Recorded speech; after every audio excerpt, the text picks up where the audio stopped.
Inés Capdevila, buenas noches. Hay dos ventajas de que la curva esté explotando ahora. No una, sino dos. Exactamente. Hola, Pancho, ¿cómo estás? ¿Cómo andás? Esta semana fue bastante convulsionada para la Argentina, no solo desde el punto de vista político o económico, sino también sanitario, porque es el momento en el que dieron un salto los casos de contagio. Pero eso recién sucede ahora en la Argentina, en Chile y en Brasil. En Brasil pasó casi hace dos meses, en Chile hace un mes. No es solo casos de contagio, sino muertes lo que ha crecido exponencialmente. Y la Argentina se enfrenta a esa curva. ¿Hasta dónde llegarán? No lo sabemos. Pero hay dos ventajas que le dan la ciencia de haber llegado hasta este momento con una curva bastante aplanada y demorada que son para aprovechar. Y no solo son para aprovechar para mantener la cuarentena, también te pueden servir para proyectar una post-cuarentena. ¿Y por qué? Porque fundamentalmente le dan muchísima fuerza a la capacidad sanitaria. La primera, Pancho, es que la ciencia empieza a armar el rompecabezas del coronavirus y de todo lo que implica y de cuánto afecta al cuerpo humano. Te llevo a Italia. La semana pasada hablamos de los números bajísimos de Europa. Italia es como fue el epicentro y también ahora es el epicentro de la esperanza. ¿Por qué? Esto también lo mencionamos la semana pasada. En Lombardía, en varios hospitales, fundamentalmente de Milán, están notando dos cosas. No solo hay cada vez menos casos activos, hay diagnósticos, pero no hay verdaderos enfermos de coronavirus, sino que ya no se ven los pacientes devastados que llegaban a los hospitales ya en un estadio agónico. O sea, ¿son asintomáticos o enfermos leves? Claro. Enfermos leves. ¿Cómo se Eso decía? tiene que ver también con que bajó un poco la edad de los contagiados. Ah. Eso es un dato. Pero a eso también se le agrega algo que dijo Adam Hill, que es el jefe de los investigadores que trabajan por una vacuna en la Universidad de Oxford, uno de los 7 proyectos que más avanzados está, que se permitió una gran ironía esta semana, el lunes. Dijo, lo nuestro no es una carrera por la vacuna, sino una carrera contra la desaparición del coronavirus en este momento. ¿Por qué? Porque incluso en Gran Bretaña, que es el último epicentro en emerger de la pandemia en Europa, están cayendo sistemáticamente los casos y se van a quedar sin una muestra amplia y sólida para testear en los casos, en los ensayos clínicos, la vacuna. Son presos de su éxito, digamos. Bueno, o del éxito exacto. Entonces, o del fin del... ¿de dónde sale ese éxito? Y es la pregunta que hoy se hace la ciencia. ¿Tiene la respuesta? No. Pero una vez que la ciencia se puede plantear una pregunta, ese es el inicio de la construcción o de la llegada a la respuesta. ¿Cuánto tardará? Ya lo veremos.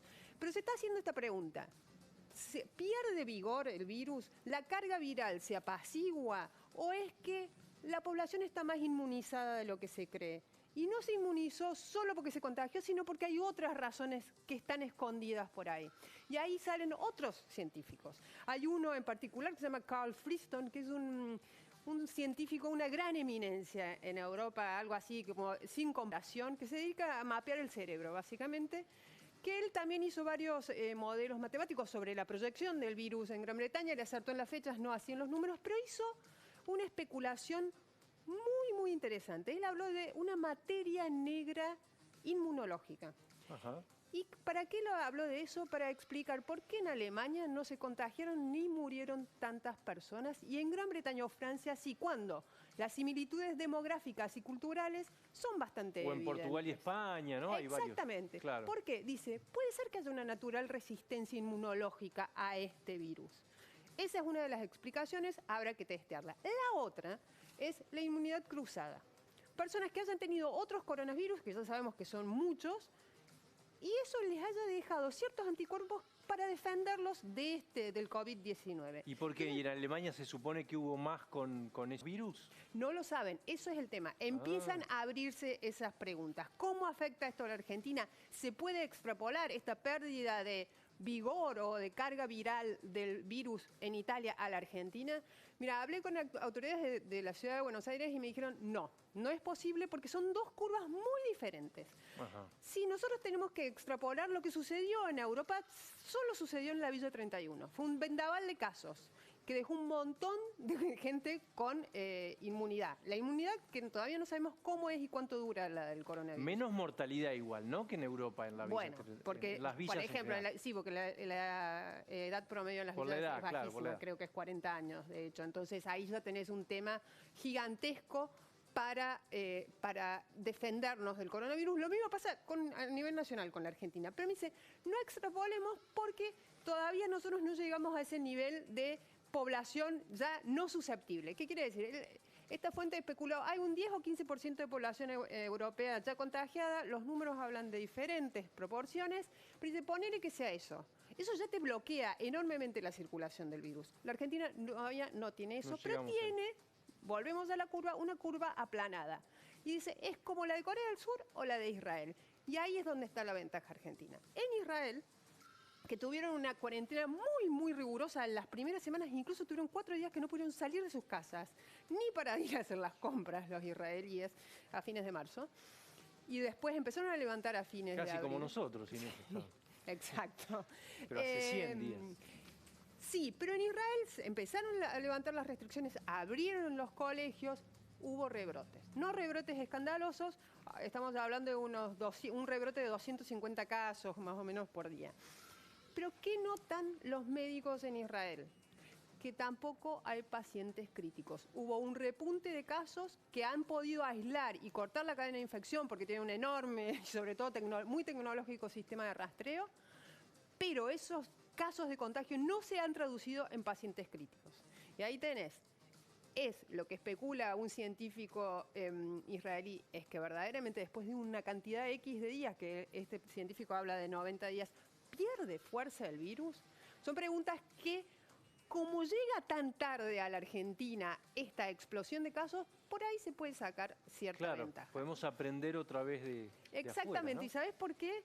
Porque ahí es donde entra también nuevamente Alemania y un vecino nuestro que es Chile en la comparación.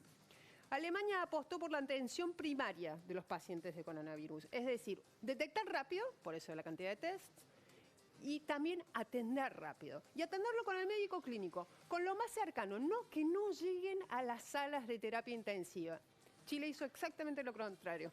En marzo, el plan estratégico de Sebastián Piñera fue duplicar prácticamente lo que ellos llaman las camas críticas. Fantástico.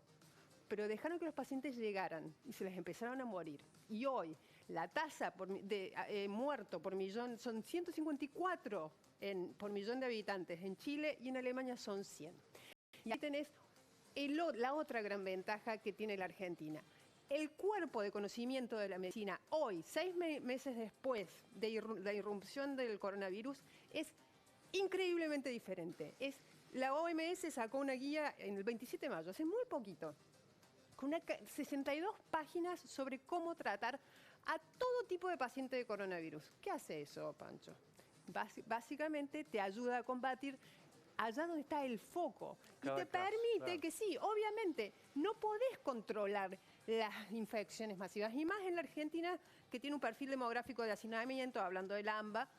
Entonces, lo que haces sí controlas es cómo tratás a los que llegan a la etapa de atención primaria en adelante. Y evitar que tal vez lleguen a las unidades de terapia intensiva, que son tan importantes este conocimiento médico como la capacidad que tienen las terapias intensivas, que fue lo que todos los gobiernos empezaron a trabajar en marzo. Excelente, Inés. Gracias, Clarísimo, Pancho. como siempre. Me pregunto, sí, pero me esperás un segundo porque estábamos hablando del tema Vicentín y surge acá una pregunta. ¿Quién endeudó? ¿Qué gobierno o a quién además del Banco Nación? ¿O quién estaba detrás del Banco Nación? Si querés enterarte, además de Macri, porque si querés enterarte, esperanos unos instantes porque viene ahí Pablo Fernández Blanco y nos va a hablar de esto. Ya volvemos.